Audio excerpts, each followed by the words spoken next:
اور جناب social media کے حوالے سے خبر شامل کرتے ہیں، فیس بک ہو یا پھر انسٹاگرام یا واٹس ایپ، ان سب کی سروس ابھی متاثر ہوئی ہے اور فیس بک کی جانب سے یہ کہا گیا ہے کہ بھی کچھ مشکلات سامنے آ رہی ہیں، کوشش کی جا رہی ہے کہ سروس کو بحال کیا جائے۔ دنیا بھر میں، نہ صرف پاکستان میں بلکہ دنیا بھر میں فیس بک، انسٹاگرام اور واٹس ایپ کی سروس کافی حد تک اس وقت متاثر ہوئی ہے اور اس کو صحیح کرنے کی کوشش کی جا رہی ہے۔ پی ٹی اے کی جانب سے یہ کہا گیا ہے کہ ہمیں آفیشلی طور پر اس سروس کو خراب یا پھر اس میں جو متاثر ہو رہے ہیں اس حوالے سے کوئی آگاہ نہیں کیا گیا ہے، کسی قسم کا کوئی بھی ہمیں اس حوالے سے آگاہ نہیں کیا گیا ہے۔ لیکن دنیا بھر میں انسٹاگرام جو کہ پکچرز لگانے کے حوالے سے مشہور ہے اور واٹس ایپ جو کہ گفتگو کرنے کے لیے بات چیت کے حوالے سے چیٹنگ سافٹ ویئر ہے، ان کی سروس متاثر ہوئی ہے۔ فیس بک کی سروس بھی اس وقت متاثر ہوئی ہے اور فیس بک انتظامیہ کی جانب سے کہا جا رہا ہے کہ تکنیکی مسئلہ ہے، تکنیکی خرابی ہے جس کی وجہ سے ابھی فی الحال کچھ تعطل آیا ہے، لیکن اس کو چیک کیا جا رہا ہے اور جلد ہی اس مشکل پر قابو پا لیا جائے گا۔ پی ٹی اے کی جانب سے یہ کہا گیا ہے کہ ہمیں آفیشلی طور پر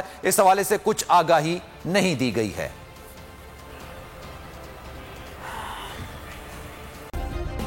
سبسکرائب کریں اور بیل دبائیں تاکہ کوئی خبر رہ نہ جائے۔